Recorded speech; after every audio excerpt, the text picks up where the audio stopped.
ये यथा माम प्रधन्ते का अर्थ समझिए।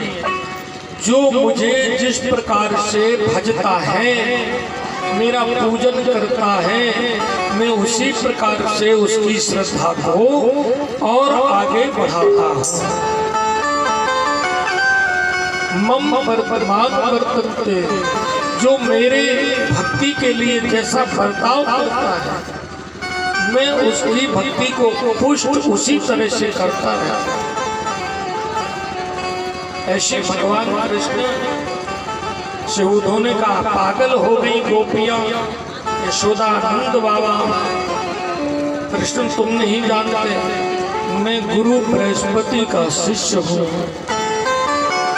तो गुरु बृहस्पति ज्ञान के भंडार, यदि तुम्हारा आदेश हो तो मैं गोपियों को, नंद बाबा यशोदा मैया को निर्गुण निराकार ब्रह्म का ज्ञान सुनाऊंगा, तो वो सगुण साकार कृष्ण के लिए रोना बंद कर फिर नहीं।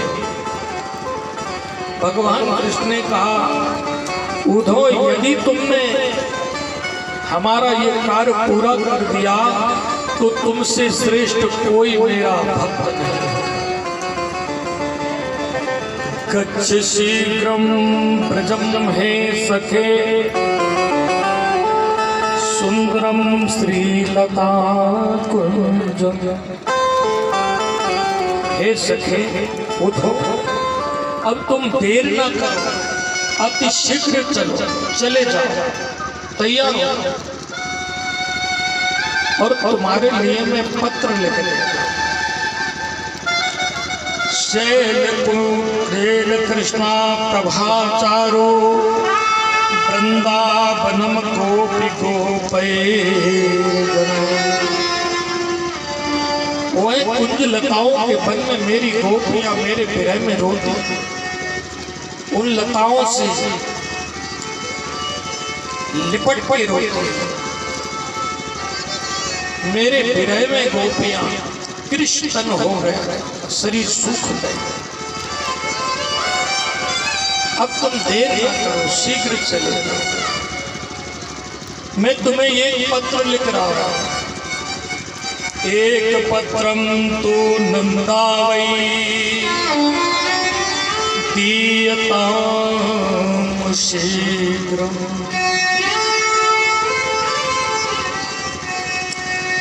द्वितीयं यशोदा करे चैव भव। एक पत्र नंद बाबा को देना, एक पत्र यशोदा मैया को देना। सबको अलग अलग कन्हैया पत्र लिख रहे हैं। तृतीयं तुदं राधिका। तीसरा पत्र हमारी प्रिय राधिका, उनको देना। तत्र गत्वा तन्मन्दिरं सुन्दरं वाचतो सख्या शुभम। वह सखियों को पत्र देना, सखियों को पत्र देना, जितनी मेरी गोपियां उनको पत्र देना। कौशलम दीता पत्रैवं पृथक्। ऐसे सबको पृथक पृथक तुम पत्र। गोपिकानां सुतेभ्यश्च यतोऽव्यान्मोहितानां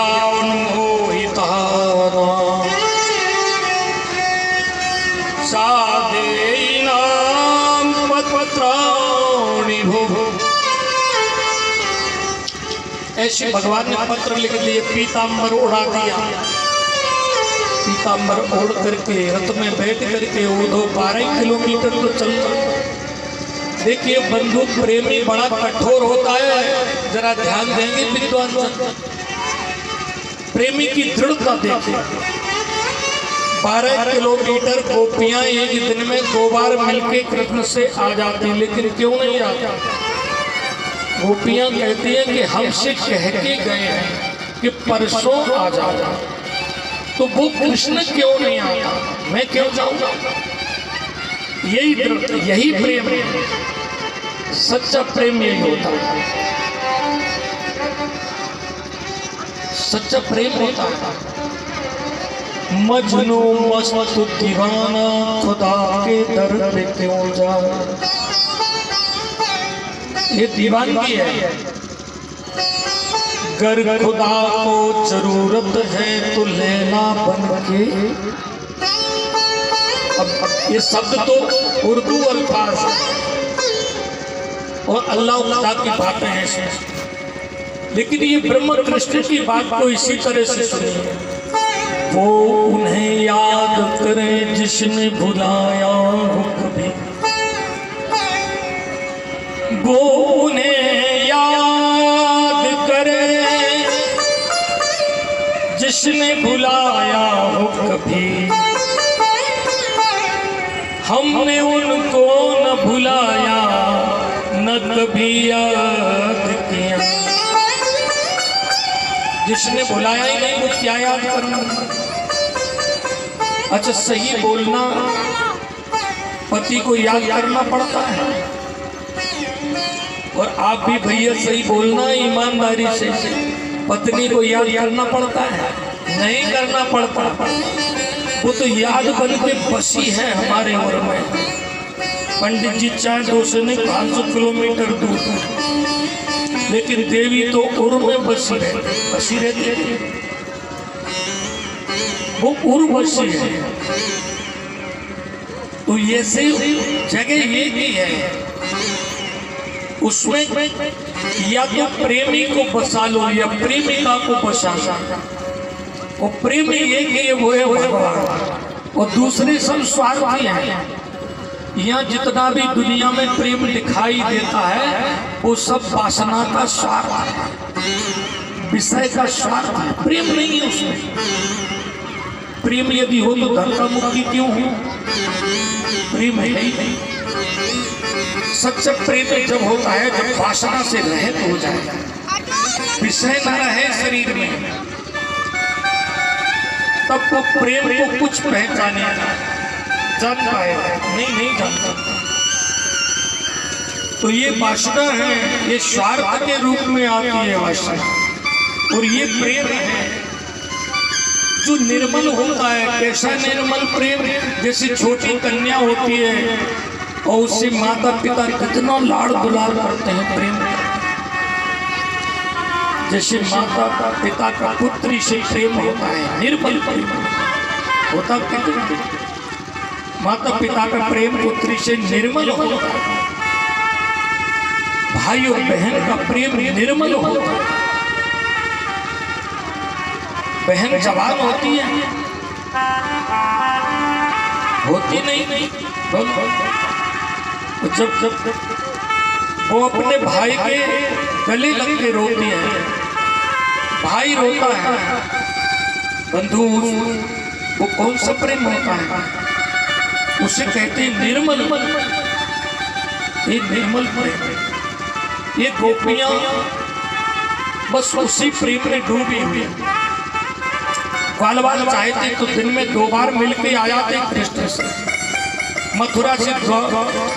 मथुरा से वृंदावन 12 किलोमीटर ज्यादा दूरी हुई, लेकिन उसी रास्ते पर नित्य आके बैठ जाते कि आज कृष्ण नहीं आया तो कल जरूर आएगा, कल नहीं आया तो फिर परसों जरूर आएगा। ऐसे वर्षों बीत गई लेकिन मथुरा नहीं गई।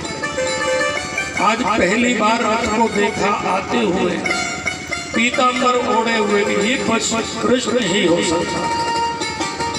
कृष्ण के सिवा पीतांबर किसी के पास है। सारे ग्वाल दौड़ लगाई, कृष्ण आ गया, कृष्ण आ गया। जब रथ के पास पहुंच जाते देखते उद्धव, अरे भैया तुम कौन हो? उद्धव ने कहा मैं कृष्ण का प्रिय सखा उद्धव। पत्र दे दिया ग्वाल वालों के लिए। पूछा हमें नंद बाबा यशोदा मैया और गोपियों से मिलना। सारे ग्वाल वाल बोले उद्धव बस यही नदी के किनारे चले जाओ सब मिल जाएगा। उद्धव ने पूछा इस नदी से क्या संबंध है गोपियों का? सारे ग्वाल वालों ने कहा कृष्ण उद्धव कृष्ण वियोग में गोपियां यशोदा नंद बाबा सभी ने इतने आंसू गिराए कि ये नदियां बह गई। उद्धव आगे बढ़े उलझ कर वस्त्र में कांटे लगे उद्धव को समझाने।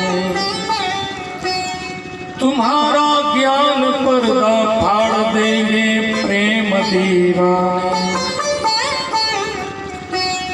उद्धव आगे चले। जब यशोदा नंद बाबा के पास पहुंचते हैं पत्र देते, पत्र को हाथ में लिया नंद बाबा ने धड़ाम से जमीन में गिर गए। हाँ कृष्ण तुम कहाँ? यशोदा मैया ने पत्र लिया, कृष्ण कहाँ? जमीन में बेहोश। उद्धव छिड़कते हैं चल जाते। नंद बाबा यशोदा को जगाया, पालना दिखाई दिया, पूछते ही पालना किसका? कि कृष्ण सो रहा, उधर मत जाना, उधर जाग जाएगा। वही भाव। उद्धव आगे बढ़ के देखते हैं पालना में कोई नहीं, मैया यहाँ तो कोई नहीं। अरे पूतना तो नहीं ले गई। और यशोदा फिर धड़ा हो सकती। कृष्ण नाम लेते हुए बेहोश हो जाता। उद्धव ने कहा ना क्या समझा रहे, चलो गोपियों के पास जाए। गोपियों के पास गए। गोपियों के पास जाकर के उद्धव ने पत्र दिया। गोपियों ने उस पत्र को मध्य से लगाया, जरूर कृष्ण ने कुछ लिखा हुआ। पढ़ी नहीं है गोपी, तभी तो हमारी माता बहनें पहले पढ़ती नहीं थी। वो हमारे पहले बुजुर्ग उनको पढ़ाते नहीं थे। बोलो बोलो पढ़ती थी कि नहीं? नहीं कहीं स्कूल नहीं जाती, स्कूल थे ही नहीं। क्या शिक्षा का कोई प्रभाव ही नहीं। अब हो गई शिक्षा बहुत बड़ी है भगवान कि माता जी से कुछ लेना नहीं, पिताजी से कुछ देना नहीं, कोई पता नहीं। अब तो सूप नखा बन गई। तुम सम पुरुष न मौसम नारी, तो यह संयोग विधि रचा बेचारी। जितनी ज्यादा पढ़ गई उतनी ज्यादा सूप नखा पैदा हो गई। इस शिक्षा का दुरुपयोग हो रहा है। शिक्षा तो बहुत अच्छी है, हमारी बहन बेटी पढ़ जाए, अधिकारी बन जाए, बड़ी नौकरी करे, अपने पैरों पर खड़ी हो जाए, ये बहुत अच्छी बात। लेकिन ऐसा हो नहीं पा रहा। 25% माता बहनें पढ़ लिख करके योग्य बन के पदों पर पहुंचती हैं, तो 75% समाज में एक द्वेष का कारण बन जाती है। ना तो वो पति के परिवार को ठीक से चला पाती हैं और ना कोई नौकरी के योग्य बन पाई। नौकरी सबके लिए तो मिलती नहीं, तो घर से गई, नौकरी से गई और व्यवस्था बिगड़ गई। आज की स्थिति बहुत खराब है। बंधुओं पहले पढ़ी लिखी नहीं थी। गोपियों ने मत्ती से लगाया पत्र और कहा जरूर कुछ भगवान कृष्ण ने लिखा। बड़े भाव के साथ सभी ने उद्धव के पत्र को अपने हृदय से लगाया। उद्धव ने ब्रह्म ज्ञान सुनाया, निर्गुण ब्रह्म का ज्ञान देने। अरे देवियों, वह निराकार ब्रह्म परमात्मा आ ब्रह्म भुवनान लोका पुनरावृत्ति नो अर्जुन माम पेत तु कौन्तेय पुनर्जन्म न विद्यते। ब्रह्म ज्ञान सुनाने लगे। ब्रह्म ज्ञान कैसे? कि वह ब्रह्म परमात्मा निराकार निर्गुण ब्रह्म है, जिसके न हाथ है न पैर है, बिना हाथ पैरों के ही सब काम कर लेता है।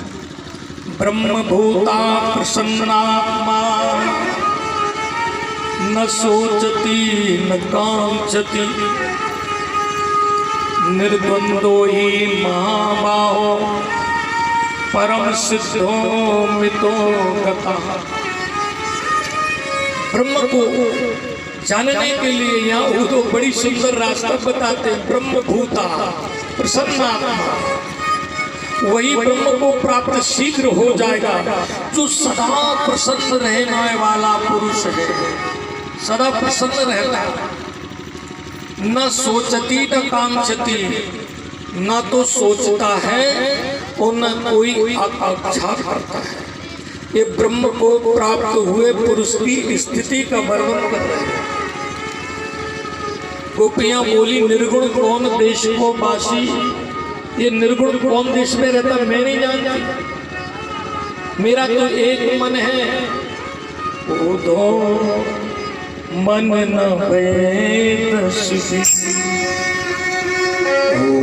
उधो मन न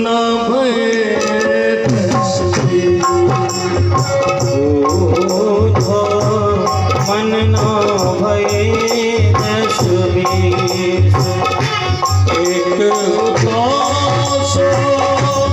गयो श्याम संग, एक सो गयो श्याम संग, एक सो गयो श्याम संग, एक सो गयो श्याम संग,